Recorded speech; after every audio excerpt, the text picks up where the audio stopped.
Bonjour à toutes et à tous, bienvenue pour cette petite vidéo aujourd'hui consacrée à la question comment est-ce que les paléontologues savent où trouver des fossiles? C'est une question qu'on me pose très souvent, c'est comment vous savez où chercher, tout simplement. Il y a deux réponses à cette question, il y en a une facile et il y en a une compliquée. Alors la solution facile c'est quand on sait déjà. Il y a des fois où on sait déjà où chercher, parce que quelqu'un nous l'a dit, genre par exemple quand quelqu'un nous amène un fossile, dit j'ai trouvé ça là-bas. On va voir là-bas et on saura où trouver du coup.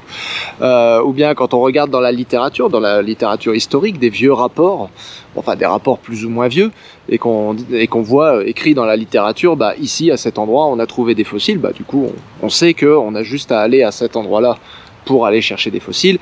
Il y a des sites qui sont historiquement extrêmement connus, comme Canjuers par exemple. Il y a la boîte à curiosité qui a fait une très belle vidéo sur le site de Canjuers, qui est un site qui est, comme elle vous l'explique dans sa vidéo, déjà connu depuis très longtemps. Donc on sait qu'à cet endroit-là, si on fait un trou, on va trouver quelque chose. Et c'est exactement ça qu'ils font, ils font ce qu'on appelle des fouilles. Ils creusent un trou dans un espace plus ou moins limité et ils regardent vers le bas, voilà. Dans le trou, ils creusent pour trouver les fossiles qu'ils espèrent trouver à cet endroit-là. Il y a des cas où ça a été découvert plus récemment, comme par exemple à Angeac. Angeac, ça a été découvert il y a une dizaine, quinzaine d'années, et c'était dans une exploitation minière. Ils ont fini par trouver des os. Voilà, on savait où creuser parce que quelqu'un avait déjà trouvé des os à cet endroit-là. Donc tout ça, c'est des cas où on sait déjà où chercher, et du coup, c'est assez facile de déterminer où on va creuser. Maintenant, il y a le deuxième cas, le cas compliqué, c'est celui où il faut faire de la prospection.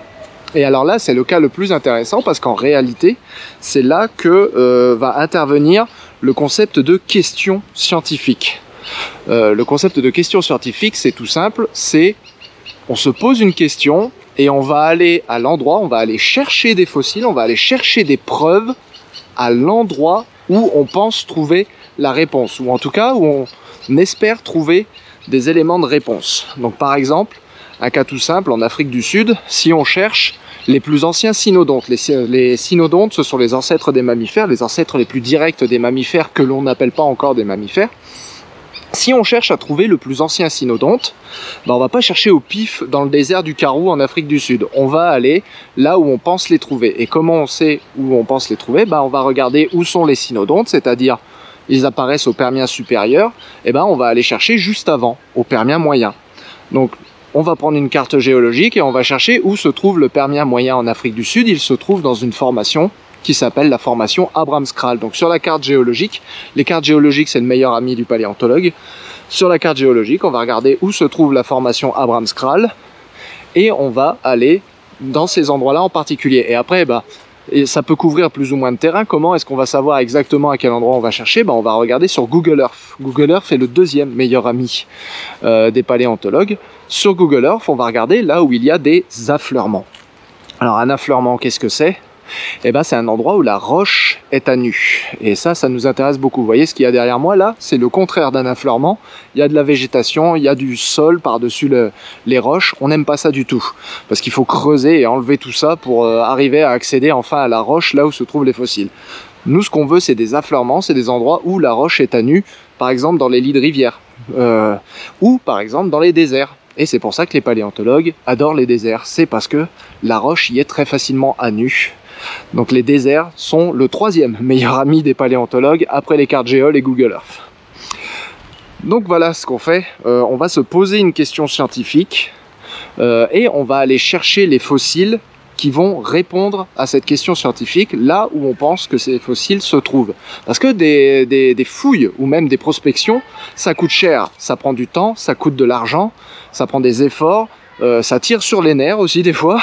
Donc on va pas faire ça au pifomètre, on va pas investir de l'argent et des efforts et du temps dans des choses qui sont potentiellement futiles. On va pas juste pointer du doigt comme ça et dire on va fouiller par là, tiens. Non, c'est pas comme ça que ça se passe. Il faut s'organiser pour pouvoir répondre à une question. Et ça, c'est vraiment la chose la plus importante. Parce que n'importe qui peut pointer du doigt un endroit au pif et dire on va creuser par là. Bon bah si vous trouvez rien, c'est que vous vous êtes trompé et vous avez perdu votre temps. N'importe qui peut regarder la littérature et dire ah bah là il y a des fossiles qui ont été trouvés, alors je vais aller chercher un beau fossile à cet endroit-là. Ça n'importe qui peut le faire aussi. Mais répondre à une question scientifique, ça par contre, c'est pas n'importe qui peut le faire. C'est pour ça. Poser des bonnes questions scientifiques, ça prend du temps à apprendre et c'est pour ça que les paléontologues, les chercheurs en paléontologie, ça met 8 ans avant d'être formé. Ça prend bac plus 8 pour devenir chercheur en paléontologie, mais en réalité, ça prend bac plus 8 pour apprendre à poser une question scientifique pertinente et apprendre à y répondre de façon pertinente aussi. Donc c'est ça qui prend réellement du temps dans la formation d'un paléontologue. C'est pas le fait d'apprendre à creuser, c'est pas le fait de savoir où chercher, c'est le fait d'apprendre à poser les bonnes questions et à les poser de telle façon que quand on va aller fouiller à un endroit, on va trouver des éléments de réponse. Et c'est ça la beauté d'aller fouiller pour répondre à des questions scientifiques, c'est que quoi que vous trouviez, si votre question est bien posée, et si vous avez bien préparé votre terrain, si vous avez bien préparé l'endroit où vous alliez fouiller, eh bien vous trouverez toujours des éléments de réponse.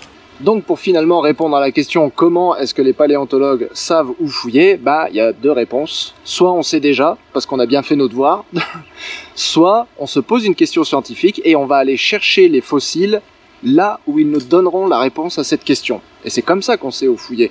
On part pas à la recherche du plus beau fossile, on part à la recherche des preuves, qu'elles soient belles ou non, voilà. On part à la recherche des preuves qui vont nous permettre d'apporter des éléments de réponse à cette question scientifique.